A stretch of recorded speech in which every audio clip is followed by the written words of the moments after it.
नंदकिशोर जी, आप तो मतलब आपके भाषण सुन सुन के तो हम बोलते हैं, उस दशहरे का एक नाम है, उसका नाम है सीमोल्लंघन पर्व।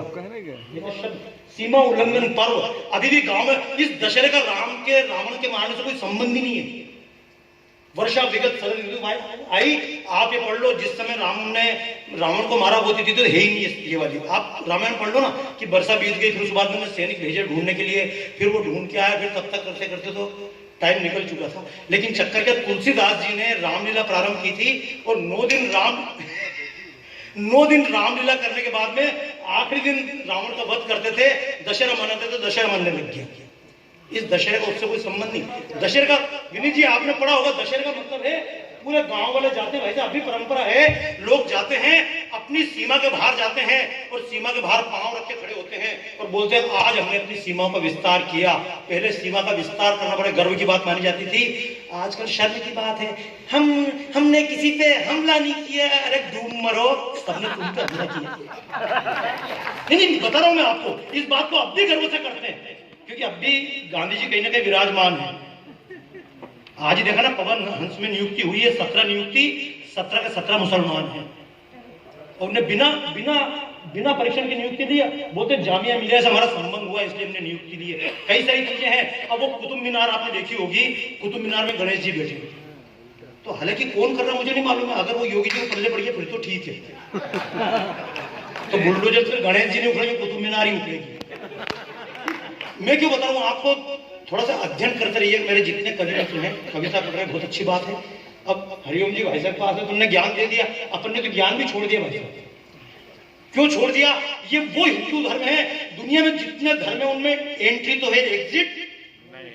अगर एक बार मुसलमान बन गया तो वापस क्या जोड़ जुड़ा के तो हिंदू बन सकता है क्या?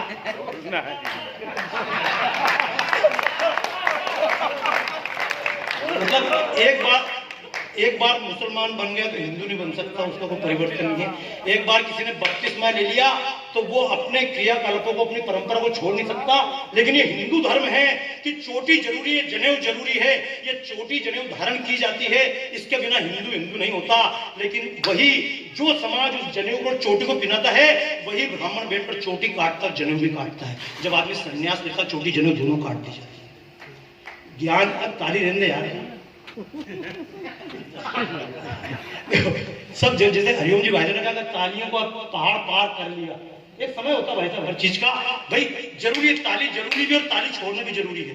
जिस दिन आप ऐसा लिखने लगोगे उस दिन ताली की बात भूल जाओगे। मैं कई बार बीच में ऐसी स्थिति हुई थी, हरिओम जी कुछ कविता पढ़ रहे थे, कुछ अपने मित्रों ने कविता पढ़ी, और जब कविता पढ़ी जनता ताली नहीं बजा रही थी। फिर मैंने इन कवियों से, अच्छा ये कविता भी इतनी अच्छी पढ़े और जनता ताली भी नहीं बजा, और ये बोले ताली बजाओ। मैं इनकी गलती कर रहे हो, थोड़ी हल्की कविता लिखो। कई बार कुछ कविता को लिख के आदमी भाव में ऊपर ऐसा चला जाता है कि कविता बचती नहीं, व्यक्ति नहीं बचता, मनुष्य नहीं बचता है, फिर तो ज्ञान की जरूरत ही नहीं। इसलिए पहले ज्ञान प्राप्त करो, बाद में ये तो प्राप्त मनसा, और मन भी काम नहीं करता, बुद्धि भी काम नहीं करती, चित्त भी काम नहीं करता, दिमाग काम नहीं करता। हमको तो ऐसा बेवकूफ बना रखा ना, अनुवाद करेंगे, हमको अनुवाद वाले बेवकूफ बना रहे हैं। आत्मा को, मन को अंग्रेजी में क्या बोलते हैं बताओ, बोल के जोर से बोलो ना, इतने पढ़े लिखे हो। मन को अंग्रेजी में क्या बोलते हैं? बॉडी को, शरीर को क्या बोलते हैं? आत्मा को क्या बोलते हैं? किसने किस बेवकूफ ने बोल दिया? सोल आदमी के अंदर भी होती है, सोल महिला के अंदर होती है। हालांकि 1860 में जो ब्लैक महिला है उनको वोटिंग का अधिकार मिला, उसके पहले उनके अंदर भी आत्मा नहीं मानी जाती थी।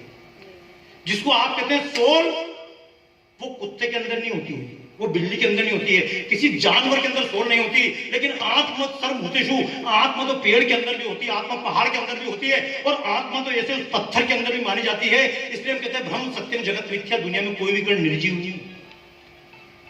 हम हिंदू धर्म के बारे में तो कहां से कविता पढ़ेंगे दुनिया में? मैं एक उदाहरण देता हूं आपको, कविता तो पढ़ लूंगा, लेकिन कविता पढ़ने जितनी ऊंचाई की कविता आप पढ़ चुके हो वो क्या बताऊंगा।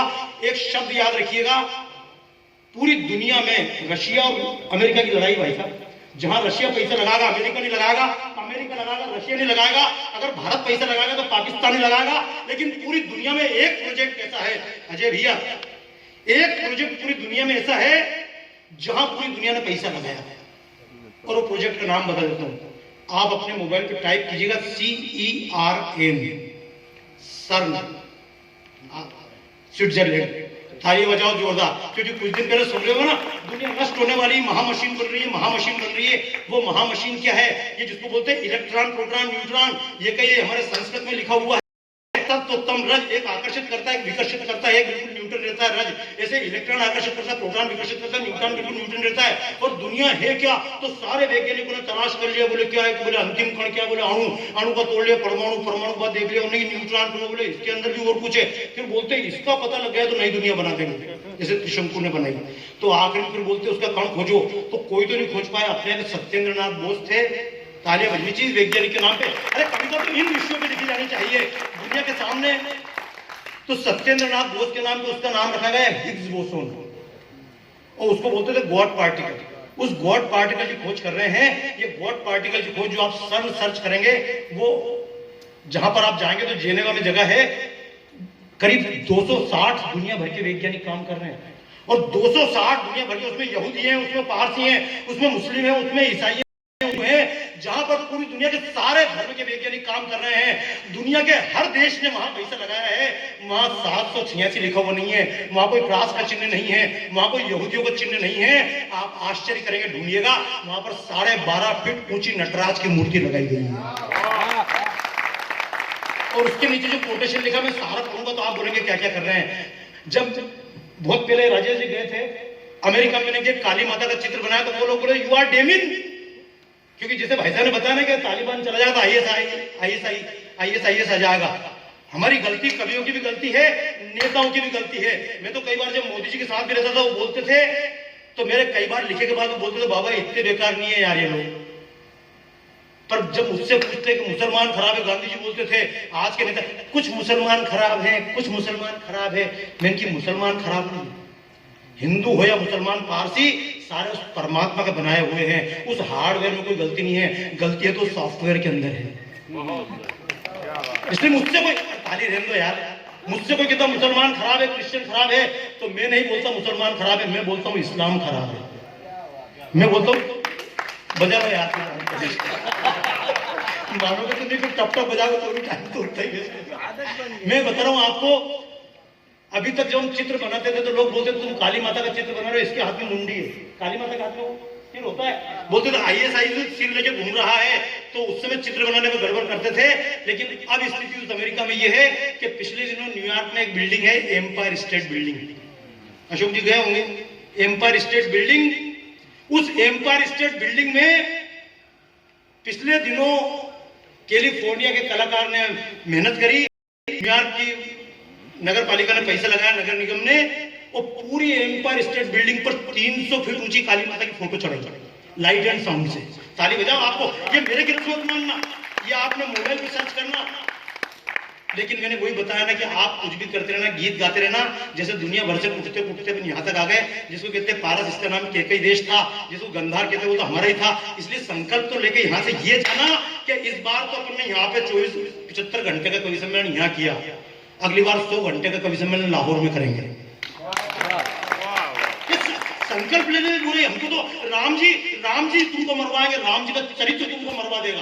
राम जी का चरित्र अपने आप के लिए है, राम जी का चरित्र दुनिया के लिए नहीं है। दुनिया को तो कृष्ण बन के ठीक करना पड़ेगा। अटल जी बन के तो निपट गए ना, ये योगी बाबा बुलडोजर से ठीक कर रहे हैं। ताली बजाओ, सब निपट जाते हैं। क्योंकि जिस दुष्ट से लड़ना होता आपको उसके गुण सीखना पढ़ते हैं। साथ चले और साथ में बोले वेद वचन, ये प्यारा है। मुसलमानों से कुछ सीख ले लो। हरिओम जी, आपको थोड़ी सी बात और अटपटी लगेगी, लोग बोलते देव संस्कृति, देवताओं सीखो, मैं कहता हूं राक्षसों से सीखो। क्यों हंसने की बात क्या?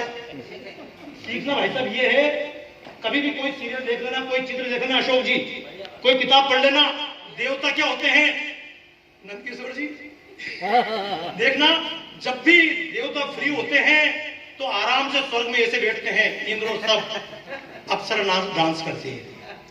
जब भी फ्री टाइम मिलता है अप्सराओं का डांस देखते हैं। मैंने आज तक नहीं सुना किसी राक्षस ने भगवान से प्रार्थना की हो भगवान अवतार लो हमको बचाओ। ताली बजाओ राक्षसों के लिए। ये देवता ही हैं जो जूते खाते हैं और भगवान की शरण में जाते हैं, क्योंकि जब समय कुछ कमाने का और शक्ति बढ़ाने का मिलता है तो डांस में समय बिताते हैं। विनीत जी गलत तो नहीं बोल रहा हूं? हरीश भैया आपसे बात चल रही थी मेरी, देखो सीधी बात है, हरीश भैया मेरे पीछे पड़े